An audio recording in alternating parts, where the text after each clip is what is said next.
Olá, sou Ederson Viana e está começando mais um programa Falando em Gestão.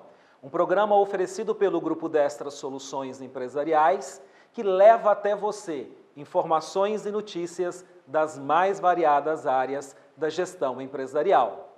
Começamos mais um programa, desejando que esse 2018 que se inicia seja de realizações em todos os sentidos. Nossa expectativa é a melhor possível, que seja no cenário econômico, político, social e ambiental. Acreditamos no Brasil e no trabalho. Feliz 2018! Na Pílula de Gestão de hoje, Dr. Tiago Felipe Cardoso esclarecendo sobre a nova declaração de operações liquidadas com moeda em espécie, a DME. E no quadro Falando com o Especialista, vou entrevistar o Dr. Ricardo Alves Vieira, empresário do mercado imobiliário, em um bate-papo muito interessante sobre as perspectivas do mercado imobiliário para 2018.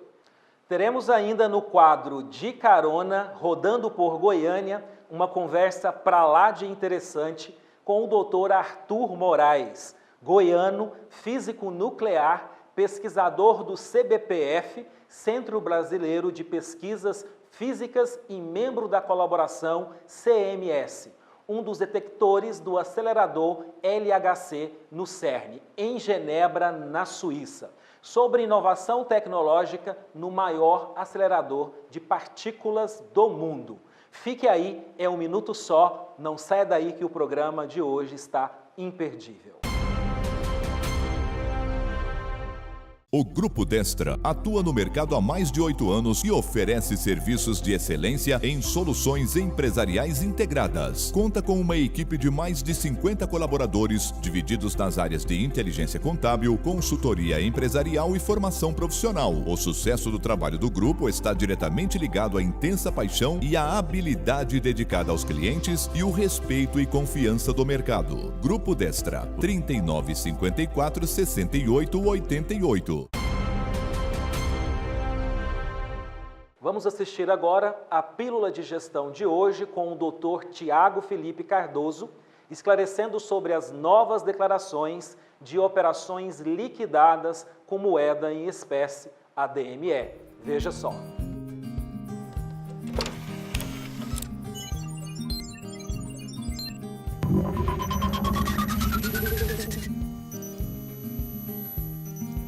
Olá, meu amigo, olá, minha amiga, tudo bem com vocês? Eu sou o Tiago Cardoso, sou advogado e estamos aqui mais uma vez no programa Falando em Gestão para hoje comentarmos sobre a famosa DME, a Declaração de Operação Liquidadas com Moeda em Espécie.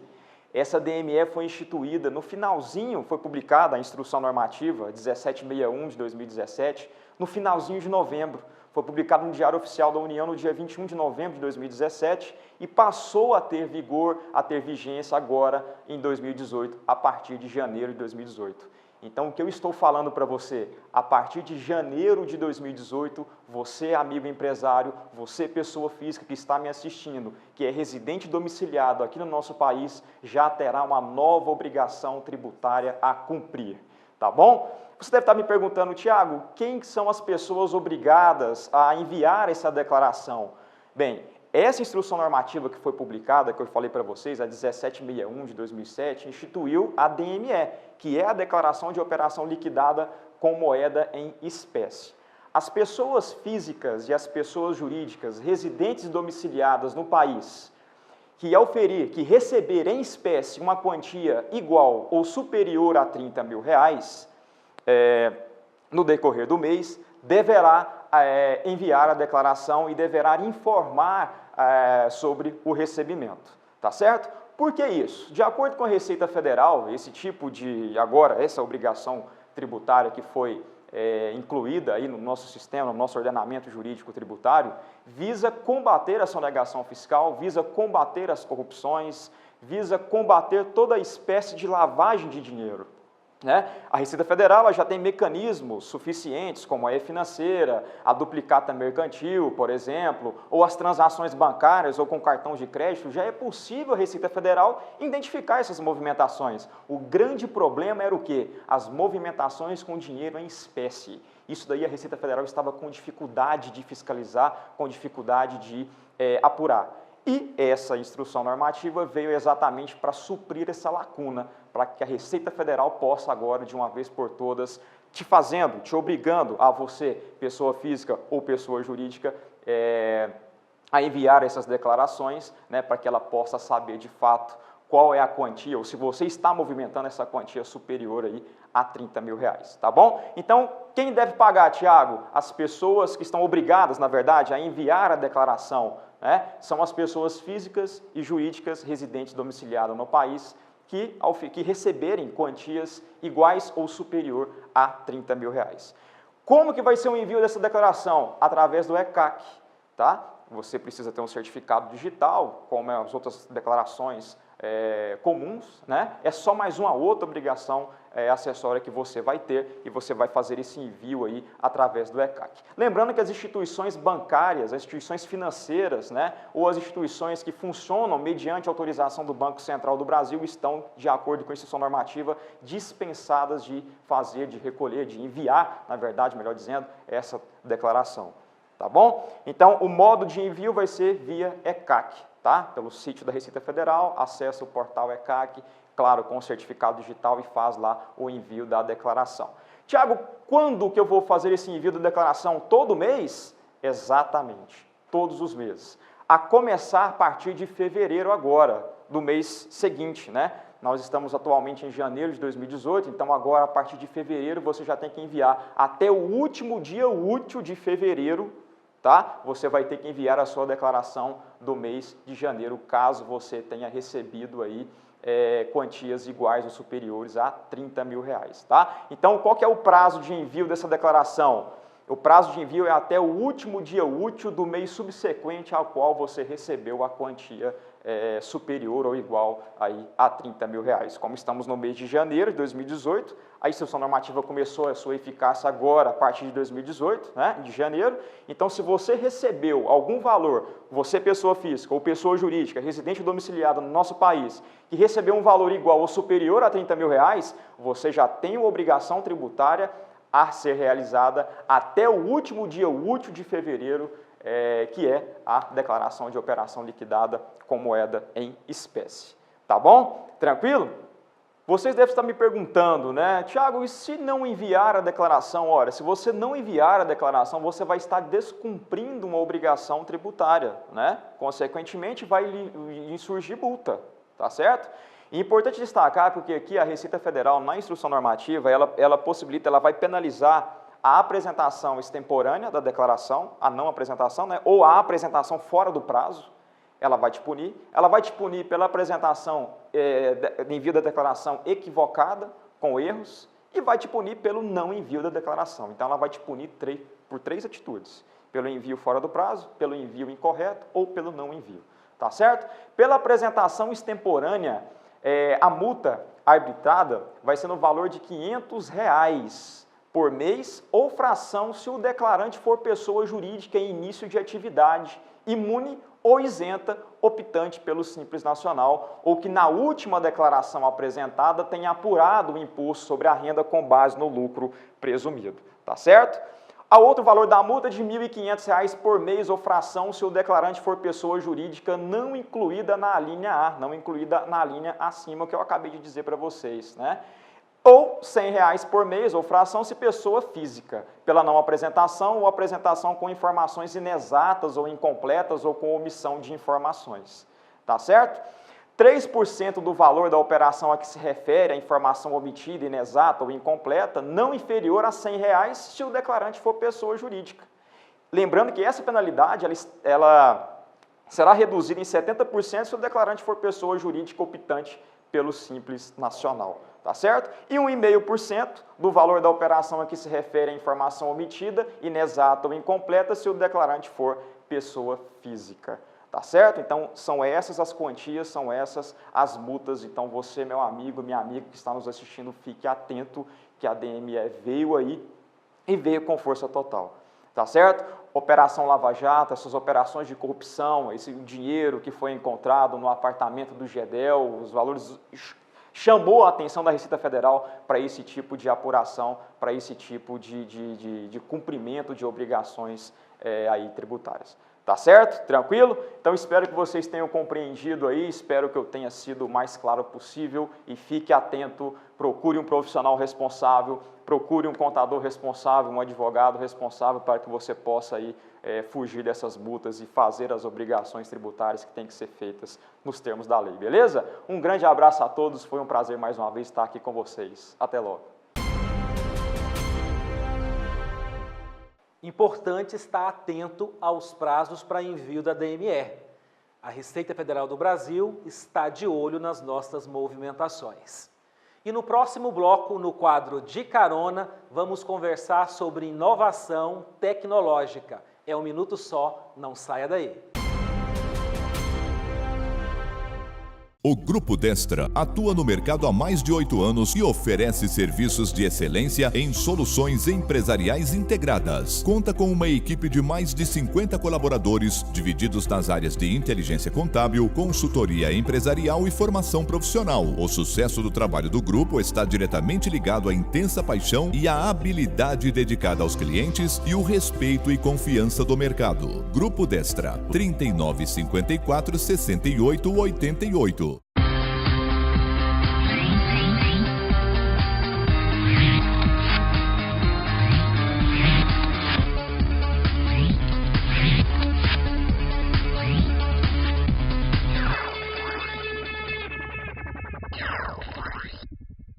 No quadro De Carona de hoje, eu estou com o Dr. Arthur Moraes, físico nuclear, e nós vamos falar sobre inovação tecnológica no maior acelerador de partículas do mundo. Dr. Arthur, tudo bem? Tudo bem. Prazer ter você aqui no De Carona, do programa Falando em Gestão. Muito obrigado pelo convite. O prazer é meu. Então, Arthur, falar sobre esse tema extremamente difícil, como eu estava falando com você anteriormente, não é fácil. Quando é falar sobre gestão, a gente consegue, fazer uma entrevista com muita propriedade.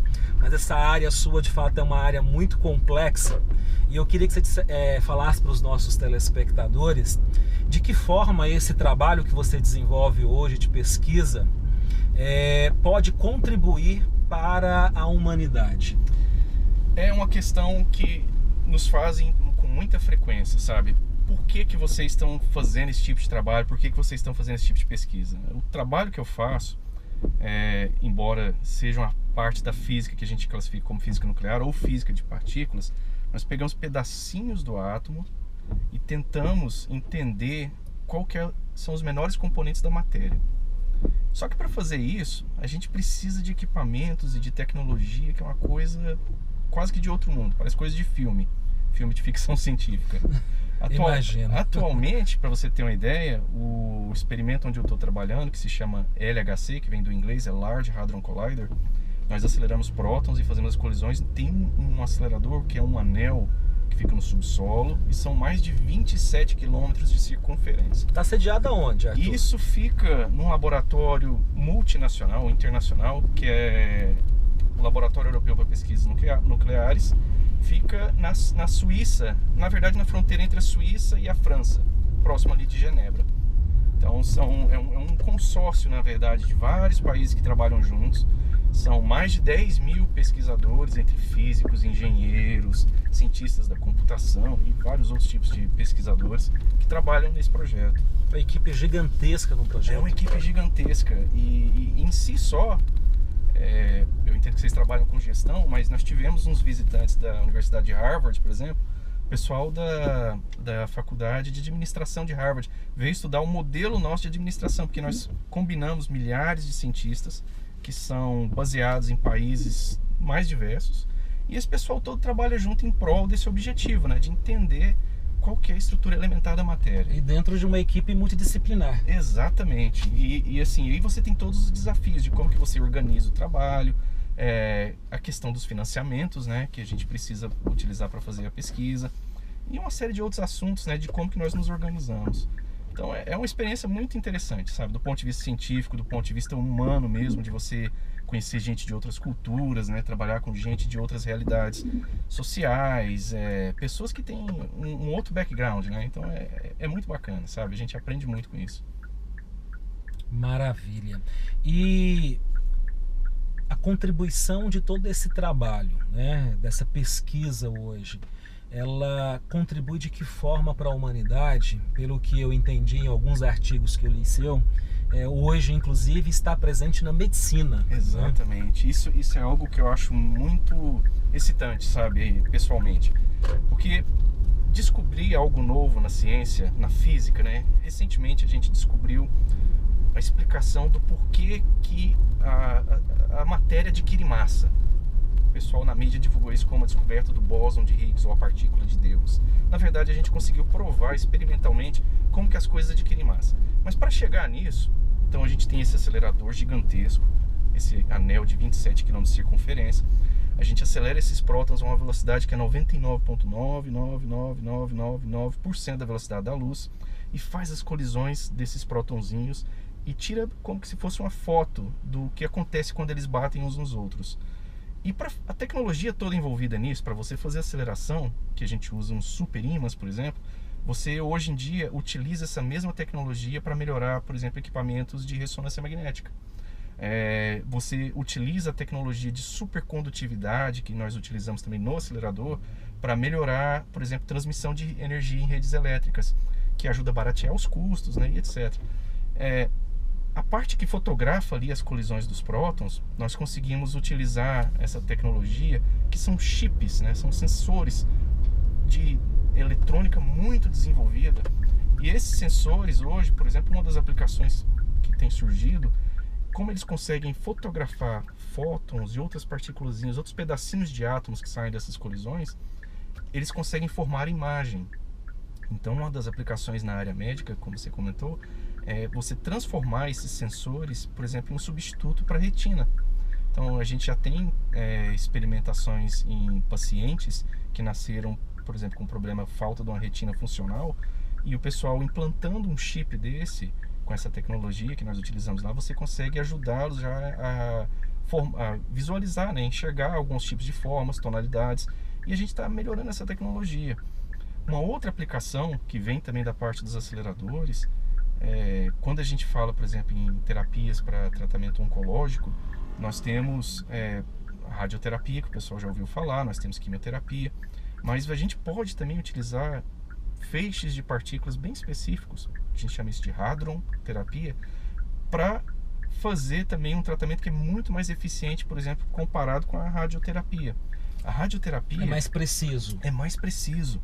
A radioterapia, quando você usa ela para, por exemplo, queimar algumas células cancerígenas que estão alojadas no interior de um paciente, ela faz esse serviço sim, mas ela pode deixar às vezes um efeito colateral porque mata células saudáveis em volta do tumor. Exato. Com a radioterapia, devido à propriedade dessas partículas, a gente consegue depositar energia e queimar só a região ali onde está o tumor. Então você tem um efeito colateral bem menor. E o que isso tem a ver então com o grande acelerador de partículas? O equipamento que você usa para produzir esse feixe, por exemplo, um tratamento de câncer, a tecnologia disso vem desse grande acelerador que nós estamos fazendo. Então, o quebra-cabeças que nós temos como cientistas para construir essa estrutura gigantesca, quando a gente vai desmembrando as pecinhas dele, você vê que, poxa, isso aqui pode ser aplicado na área médica, isso aqui pode ser aplicado na área de energia. Uma coisa que às vezes o pessoal não está ciente, um sistema que todos nós usamos hoje em dia, que é o chamado World Wide Web, o www, que todo mundo coloca lá no navegador, né, para acessar uma página da internet. Esse sistema foi desenvolvido por cientistas do CERN, devido a essa necessidade, né? Nós temos o laboratório que fica lá em Genebra, mas a gente tem que mandar a informação para cientistas que estão na América do Norte, na América do Sul, na Ásia. Então, a distribuição desses dados gerou a necessidade da gente criar um sistema de distribuição de dados. E eu posso adiantar que hoje a gente já tem um sistema que é bem mais rápido do que a internet que nós temos usualmente, e a gente compartilha não só a transmissão de dados, mas a gente compartilha os processadores dos computadores. Isso tem uma aplicação muito bacana, por exemplo, é desenvolver remédios novos. Quando um bioquímico, né, está desenvolvendo um fármaco novo para tratar uma doença como Alzheimer, por exemplo, ele tem que fazer simulações computacionais para ver as posições dos átomos, das moléculas que vão ajudar a tratar melhor o paciente. E isso, às vezes, demora semanas no computador, essa simulação. Com o sistema que a gente está desenvolvendo hoje, que seria um upgrade dessa WWW, né? Um upgrade do World Wide Web, que a gente chama isso de grid, você, em vez de gastar semanas, você gasta horas. Então você está acelerando o desenvolvimento de novas drogas, né, que vão ter utilidades aí para vários tratamentos, né, de doenças, entre outras coisas, né? E isso tudo é muito legal, sabe? A gente poder participar disso, né, e ver como que isso tudo vem ajudando, né, várias outras áreas. As possibilidades, elas são inúmeras a partir de uma pesquisa, né? Então, assim, a gente percebe que se amplia muito o leque a partir de descobertas que foram feitas, que pode, de fato, aí auxiliar muito em outras áreas, e não só a área realmente da pesquisa. E tem só um outro comentário, voltando à questão da gestão. Hoje, uma coisa que é inegável é o aspecto da globalização, que também afeta o mundo da ciência. Então, até alguns anos atrás, ainda existia, aqui no Brasil ainda, infelizmente, a gente ainda tem uma concepção de que ciência pode ser feita simplesmente por uma pessoa sentada num escritório, com a sala fechada ali, fazendo as suas contas ou fazendo o seu trabalho ali. Mas não é bem assim que hoje em dia anda funcionando. Hoje em dia, seja na área da física, seja na área da medicina, nas outras áreas, né, do conhecimento, depende-se muito de colaborações. E colaborações são feitas não só dentro de um país, mas entre vários países. E isso é algo que nós, no CERN, fazemos já desde a década de 50. Então, a experiência que nós temos lá, né, de juntar cabeças diferentes, realidades diferentes em torno de um objetivo, vem sendo utilizada hoje para vários outros tipos de pesquisa, com sucesso, né? E tem que dizer. Então, assim, é algo muito bacana a gente ver como que isso contribui, né? Não só no aspecto da, novas tecnologias, como o hardware, né, que você constrói, mas também em formas de se organizar. Excelente. Arthur, o que você poderia dizer, por exemplo, nosso telespectador, um jovem que está assistindo, que tem interesse também em trilhar o mesmo caminho que você trilhou, né, da pesquisa, da física? O que esse jovem ele precisa buscar para que ele possa, de fato, contribuir, né, ir para esse caminho para contribuir, inclusive, para o crescimento da sociedade e para novas descobertas? Olha, hoje, felizmente, existem várias avenidas abertas que possibilitam um jovem talento a se desenvolver nesse sentido. Então, o meu conselho, né, seria, olha, descubra aquilo que você tem paixão, sabe? Descubra a área que você realmente se interessa, aquilo que você conecta até emocionalmente mesmo. É algo que você acha excitante, que você acha bacana de fazer. E não tenha medo de trabalhar. Tem que trabalhar bastante, mas tem que ter uns conselhos práticos. Por exemplo, você, como eu acabei de mencionar, a gente vive nessa realidade globalizada. Então é importante você ter um bom domínio de uma língua estrangeira, de maneira prioritária, eu diria o inglês. Você precisa estar antenado às novas formas de comunicação e de conexão social, certo? Não existe no mundo prático hoje o cientista que é aquele cara isolado, meio esquisitão. Tem que ser conectado, tem que estar em constante diálogo com seus pares, né, com seus colegas e com a sociedade em geral. Então, sabe, se abra às novas tecnologias, trabalhe bastante e procure estar sempre atualizado, né, com o que a gente está fazendo na área. E os desafios são imensos, e a gente tem vários desafios ainda para desvendar. Só um dado interessante sobre o que a gente sabe de física no mundo. Se a gente pudesse colocar o universo todo num pote, o que a gente conhece da física hoje em dia é só 5% do que está dentro desse pote. Nossa! Existe 95% desse universo gigantesco a ser explorado ainda, que nós não sabemos o que é, exatamente. Então esses esforços que nós fazemos lá no CERN, em outros laboratórios do mundo afora, são tentativas, né, dos seres humanos, né, nossas, né, de tentar entender um pouco melhor esse mundo onde a gente vive. E existem vários desafios e a gente precisa dos novos talentos aí. Maravilha. Doutor Arthur, como que o nosso telespectador ele pode conhecer um pouco mais o seu trabalho, aonde que ele pode buscar? para ele entender um pouco mais, principalmente dessa pesquisa que você hoje faz parte, né, que ajuda a desenvolver, onde que ele pode buscar mais informações sobre isso? Certo. Eu trabalho hoje aqui no Brasil, eu sou membro do Centro Brasileiro de Pesquisas Físicas. Então, o meu envolvimento com o CERN, que é esse laboratório que fica lá na Suíça, se dá via esse instituto que eu trabalho aqui no Brasil. Então, esse seria o primeiro ponto de contato, né? Você buscar, por exemplo, na internet, a página do CBPF, né, que é cbpf.br, e lá você pode buscar no corpo de pesquisadores, você me acha facilmente. Ou você pode me encontrar também diretamente nas páginas do CERN. Então, nesse caso, a minha webpage seria cern.ch/amoraes. Então, cern.ch/amoraes, você me acha lá também.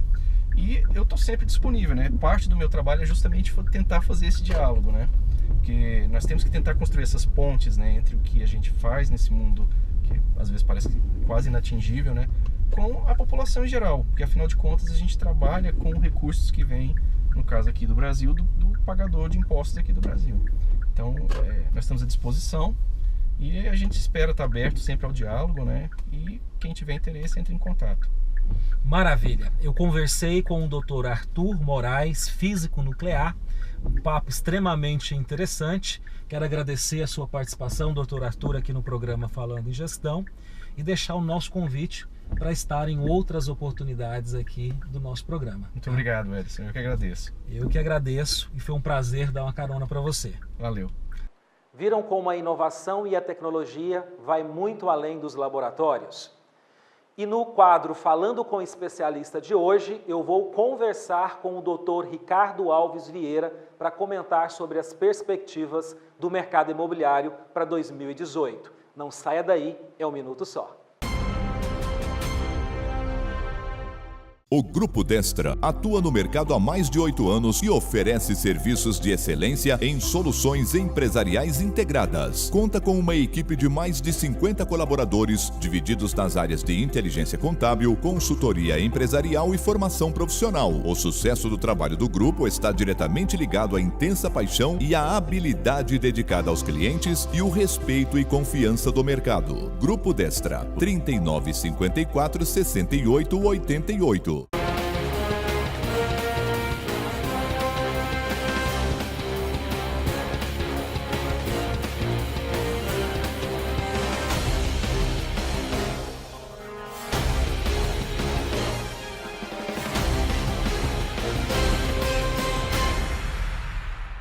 No quadro Falando com o Especialista de hoje, eu vou conversar com o Dr. Ricardo Alves Vieira para comentar as perspectivas do mercado imobiliário para 2018. O Dr. Ricardo é graduado em Direito, com especializações em Direito Imobiliário e Ciências Imobiliárias. É fundador de uma das mais conceituadas imobiliárias do estado de Goiás, também é empreendedor imobiliário e no ramo de biocombustíveis. É atuante nas entidades de classe, diretor do Cresce Goiás, Sinduscom Goiás, ADEME Goiás, a CIEG e vice-presidente do Sicov. Muito prazer tê-lo conosco aqui no programa Falando em Gestão, doutor Ricardo. Privilégio meu participar com vocês hoje aqui. Maravilha. Doutor Ricardo, nós estamos aqui para falar de um mercado que é de extrema importância para a economia do país. E nós tivemos aí 2 anos em que o mercado teve uma grande recessão. O mercado imobiliário, a gente sabe que ele aquece a economia principalmente porque ele emprega muito. 2018 vai ser um ano de crescimento, doutor Ricardo? Perspectivas boas demais e nós estamos otimistas. O setor imobiliário como um todo, a gente, como você disse, eu participo de vários segmentos do mercado imobiliário, associações, e o clima que nós estamos vivendo é um clima de otimismo. Um clima onde a gente está observando a credibilidade do setor voltar. Porque a economia é interessante, a economia, as pessoas falavam assim, puxa, mas nós estamos vivendo uma crise econômica. Eu falava, olha, antes de ser crise econômica, é uma crise de credibilidade. Parece que a credibilidade estava faltando tanto em quem empreende como em quem comprava. E agora nós estamos vivendo um quadro diferente, um quadro de otimismo, onde a gente percebe tanto quem compra quanto quem empreende pensando diferente e o otimismo voltou. Maravilha. A gente sabe que em momento de crise, né, o consumidor, as pessoas, elas de fato têm muita cautela. A crise, retomando agora, né, a crise deixando de existir, diminuindo, a gente retomando agora a economia, o senhor acredita que o consumidor ele passa agora de fato a consumir mais em 2018? O emprego está voltando. Quando o emprego volta, todo mundo volta a sorrir. Então, o que estava acontecendo, que eu imagino, faltando emprego, todas as pessoas desencorajam de fazer novos investimentos. E até aquelas pessoas que possuem recursos, observando que o emprego não cresce, a tendência é não fazer novos negócios. Agora, nós estamos imaginando assim, com o descolamento da economia, a economia descolada da política, mesmo os fatos relevantes que estão acontecendo na política, parece que houve um descolamento e a economia está a passos largos retomando. E a gente está muito otimista mesmo e a gente crê que agora o setor imobiliário, que é um grande empregador, o setor imobiliário que dá bastante emprego mesmo, retoma com força total. Excelente. Doutor Ricardo, a gente não pode deixar de falar um pouco sobre, claro, né, como em qualquer outro segmento da economia, falar um pouco sobre tecnologia, sobre inovação. A indústria da construção civil, do mercado imobiliário, vem nos últimos anos também passando por grande transformação do ponto de vista tecnológico e de inovação. Hoje, o empreendedor imobiliário, no momento da concepção de um produto novo para o mercado, ele tem também buscado empregar dentro desse produto inovação e tecnologia. Como que está isso para agora, a partir do ano de 2018, com o reaquecimento? Hoje, vai permanecer no mercado aquele empreendedor que conseguir empregar mais inovação dentro dos produtos? Sem inovação, eu acho que é impossível de viver. E de se empreender, então, muito mais ainda. Então, o que nós observamos é o seguinte, aquele empreendedor que observa com carinho, com cautela, os aspectos da tecnologia avançada, os aspectos, hoje, que nós estamos falando agora há pouco, de mobilidade urbana, e emprega toda a tecnologia em favor de gente, de pessoas, esse certamente terá êxito.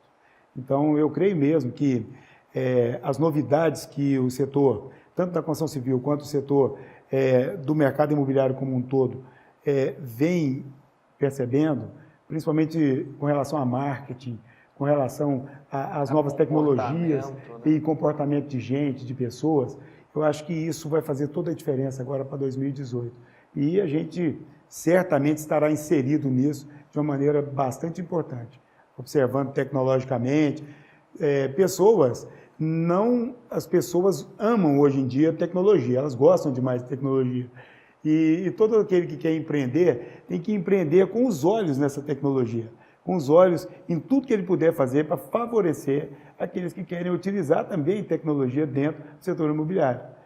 Apartamentos hoje em dia, tem apartamentos que faltam falar, né? E você também tem casas hoje em dia, o sistema de segurança também fala. A automação não tem como voltar atrás.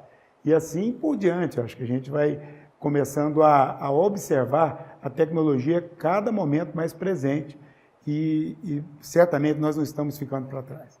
Nós estamos assim bem atentos a tudo que está acontecendo e muito mais importante ainda dizer que estamos atentos ao que vai acontecer como tendência. Maravilha. Doutor Ricardo, nós vamos continuar esse assunto extremamente importante no próximo bloco e eu quero dizer para você, não saia daí, é um minuto só, já voltamos com o programa Falando em Gestão.